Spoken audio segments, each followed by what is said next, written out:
कहानी की शुरुआत में हमें बताया जाता है कि फ्रेंच पोलिनेशिया में परमाणु परीक्षण कर रहे हैं और वहाँ पर बहुत सारी साधारण छिपकली को दिखाए जाते हैं। उस परमाणु रेडिएशन की वजह से छिपकली विशाल म्यूटेंट यानी गॉडजिला में बदल जाती है। यह परमाणु परीक्षण 1968 में हुआ था और इस घटनाओं को 30 साल गुजर चुके थे। उसके बाद सीन साउथ पैसिफिक ओशियन में शिफ्ट होता है, जहाँ पर हमें एक जापानी मछुआरे का जहाज दिखाया जाता है। लेकिन कुछ देर बाद एक बहुत बड़ा जानवर आके उस जहाज पर अटैक कर देता है और जहाज पानी में डूब जाता है। उस अटैक में सारे लोग मर चुके थे, लेकिन एक मछुआरा बच जाता है और वो एक हॉस्पिटल में होता है। वो काफी डरा हुआ था। उसे जब उस घटना के बारे में पूछा जाता है तो वो सिर्फ गॉडजिला शब्द ही बार बार दोहरा रहा था। उसके बाद हमें एक साइंटिस्ट निक को दिखाया जाता है, जो केचुए में रेडिएशन के इफेक्ट पर रिसर्च कर रहा था और कुछ केचुए अपने पास रख लेता है। तभी वहाँ पर अमेरिकी डिपार्टमेंट का ऑफिसर आता है और उसे अपने साथ हेलीकॉप्टर में पनामा लेके जाता है ताकि वो वहाँ पर हुए तबाही का कारण जान सके। वहाँ पर पहुँचने के बाद कर्नल हिक्स उस हादसे का नमूना निक को दिखाता है और उस पर जांच करने के लिए कहता है, लेकिन निक को कोई नमूना नहीं दिखाई देता। वहाँ पर सिर्फ एक गड्ढा ही होता है। उसे कुछ समझ नहीं आ रहा था कि वो जांच किसके ऊपर करे, लेकिन थोड़ी देर बाद उसे पता चलता है कि वो जिस गड्ढे के अंदर खड़ा है वो बहुत बड़े जानवर के पैर का निशान है। उसके बाद कर्नल निक को एल्सी से मिलवाता है, जो बरसों पुराने जीव जंतु पर रिसर्च करती है। कर्नल उसे बताता है कि अब से यही तुम्हारी बॉस है। उसके बाद सभी लोग वही हादसे का वीडियो फुटेज देखते हैं, जहाँ पर जहाज के ऊपर गॉडजिला ने अटैक किया था और वो हादसा जमाइका में हुआ था और उसकी जांच करने के लिए वो पनामा से जमाइका जाने के लिए निकल पड़ते हैं। वहाँ पर जाके वो उस शिप को देखते हैं जहाँ पर उस जानवर के पंजों के निशान होते हैं। वहाँ पर कुछ लोग उस हादसे की रिपोर्ट बना रहे थे। तभी कर्नल उन सबको यहाँ से हटने के लिए कहता है। तभी वहाँ पर वही आदमी आता है जो हॉस्पिटल में उस मछुआरे से पूछताछ कर रहा था। वो कर्नल के पास आकर कहता है कि ये सब मेरे ही लोग हैं। वो उसका नाम फिलिप बताता है और वो इंश्योरेंस कंपनी से इस हादसे की रिपोर्ट लेने के लिए आया है। लेकिन कर्नल उसे और उसके लोगों को यहाँ से जाने के लिए कहता है। वही निक को किसी जानवर के स्किन का सैंपल मिलता है। उसके बाद हमें अमेरिका के पूर्वी समंदर में मछुआरे के 3 जहाज को दिखाया जाता है।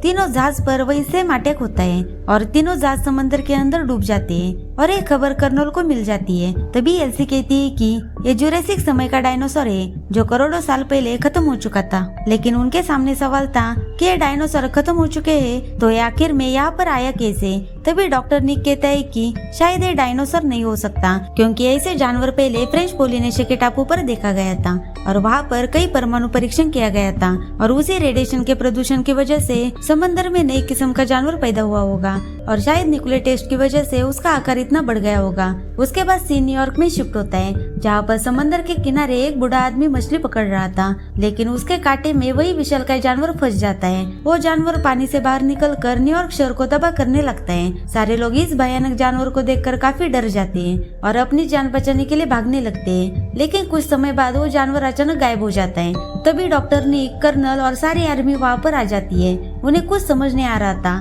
कि इतना बड़ा जानवर अचानक गायब कैसे हो सकता है और गायब होके कहा जा सकता है। तभी निक कहता है कि न्यूयॉर्क का टापू उस जानवर को छुपने के लिए सही है, क्योंकि न्यूयॉर्क सिटी के चारों ओर सिर्फ पानी है और ऐसा टापू दुनिया में कहीं और नहीं है और ये जानवर यही कहीं छुपा होगा। उसके बाद फिलिप उस शहर में मेयर से मिलता है और फिलिप चुपके से मेयर के कॉलर पर माइक्रोफोन लगा देता है और जब मेयर मीटिंग में जाता है तब फिलिप और उसके लोग उस मीटिंग में होने वाली सारी बातें सुन लेते हैं। उसके बाद आर्मी वालों को एक बड़ी सुरंग दिखाई देती है जहाँ से वो जानवर गुजरा था। उस सुरंग के अंदर कुछ मछलियाँ भी होती है। तभी निक कर्नल को अपना प्लान बताता है कि हम उस जानवर को मछलियों का लालच देकर उसे बाहर निकाल सकते हैं। तभी सारे शहर को खाली करने का आदेश दिया जाता है। सारा शहर खाली हो जाने के बाद शहर के बीचों बीच बहुत सारी मछलियाँ डाली जाती है और सारी आर्मी गन लेकर चुपके से उस जानवर का बाहर आने का वेट करते हैं। थोड़ी देर बाद वो जानवर मछलियों के स्मेल से बाहर आता है और मछलियों को खाने लगता है। तभी आर्मी के लोग उस जानवर के ऊपर गोलियां चलाना शुरू कर देते हैं, लेकिन वो जानवर वहाँ से भाग जाता है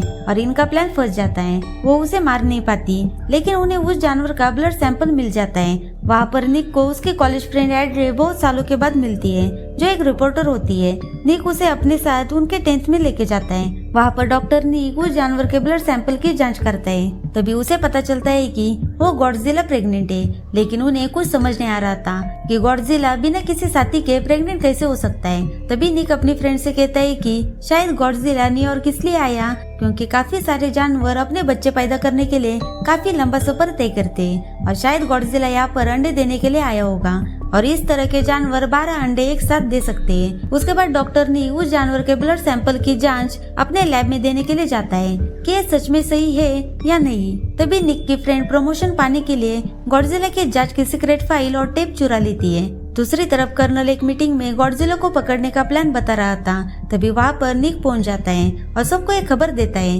कि गॉडजिला बिना किसी साथी के प्रेग्नेंट है और कहीं भी अपने अंडे दे सकता है या शायद दे भी चुका होगा, इसलिए हमें जल्द से जल्द उसका घोंसला ढूंढना चाहिए। और ये सारी बातें फिलिप सुन लेता है। वही दूसरी तरफ निक की फ्रेंड उस टेप की मदद से एक रिपोर्ट तैयार कर देती है, लेकिन उसका बॉस कैमर उस रिपोर्ट को चुरा लेता है और सारा क्रेडिट खुद लेता है। ये न्यूज आर्मी के लोग भी देख लेते हैं और उन्हें लगता है कि ये सीक्रेट फाइल और टेप निक ने उन्हें बेच दी है, इसलिए निक को इस ऑपरेशन से हटा दिया जाता है। उसके बाद निक टैक्सी से एयरपोर्ट जाने के लिए निकल पड़ता है। तभी निक को पता चलता है कि ये टैक्सी एयरपोर्ट की बजाय दूसरे रास्ते से जा रही है। निक टैक्सी ड्राइवर को रुकने के लिए कहता है। दरअसल फिलिप ने निक को किडनैप किया होता है क्योंकि आर्मी वालों ने गॉडजिला के अंडे को ना ढूंढने का फैसला किया था और फिलिप अपने शहर को बचाना चाहता है। वो अपने साथ निक को अपने अड्डे पर लेके जाता है। निक गॉडजिला का घोंसला ढूंढने के लिए और उनका साथ देने के लिए तैयार हो जाता है और सारे लोग आर्मी के कपड़े पहनकर उसी सबवे स्टेशन की तरफ जाने लगते हैं जहाँ आर्मी को सबसे पहले मछलियाँ मिली थी और सभी लोग सुरंग में जाकर उन अंडों को ढूंढने लगती है।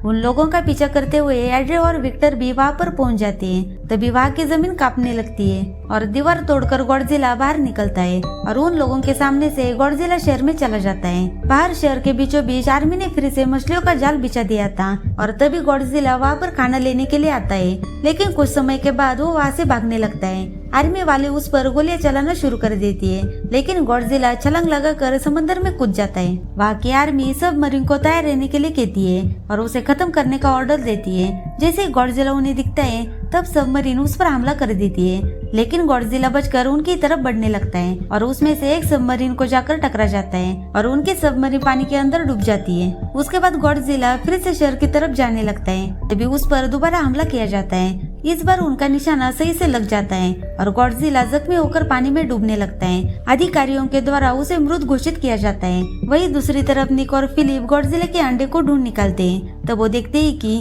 यहाँ पर 200 से ज्यादा अंडे मौजूद हैं। फिलिप के आदमी उन अंडों पर बारूद लगा देते हैं। तभी निक को अंडे में से कुछ आवाजें सुनाई देती है।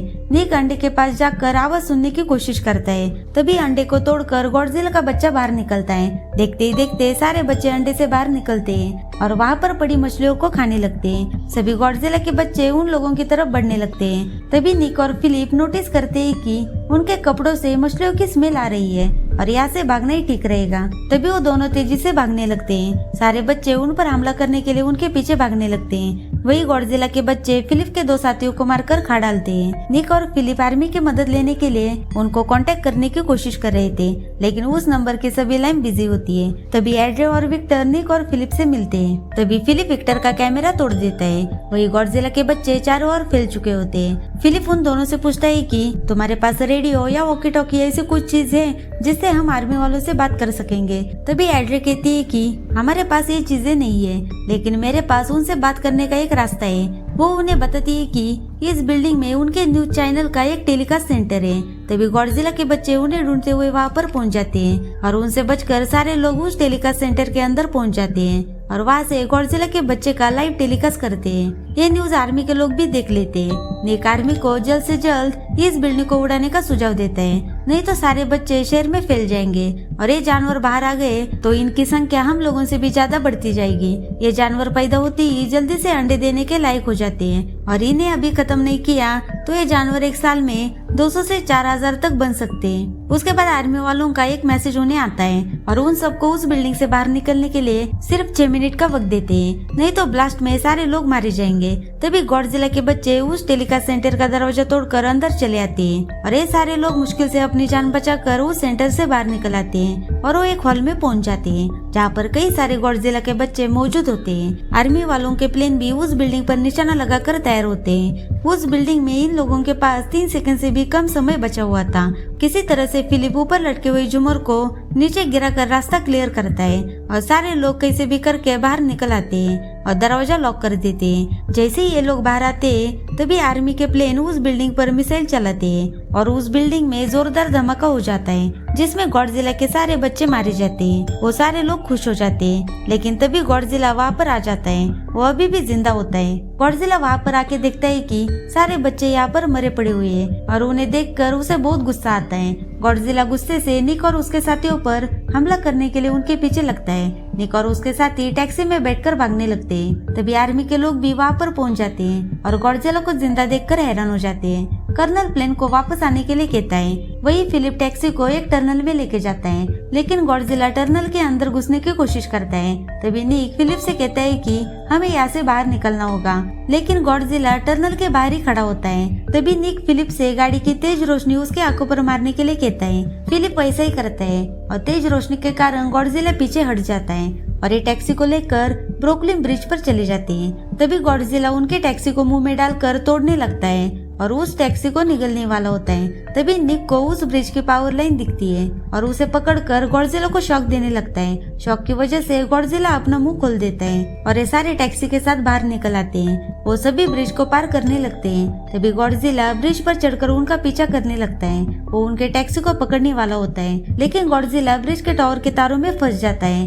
तभी आर्मी के प्लेन आकर गॉडजिला पर मिसाइल से हमला कर देते हैं। कई मिसाइल छोड़ने के बाद आखिरकार गॉडजिला मर जाता है। गॉडजिला आखिरकार मर चुका।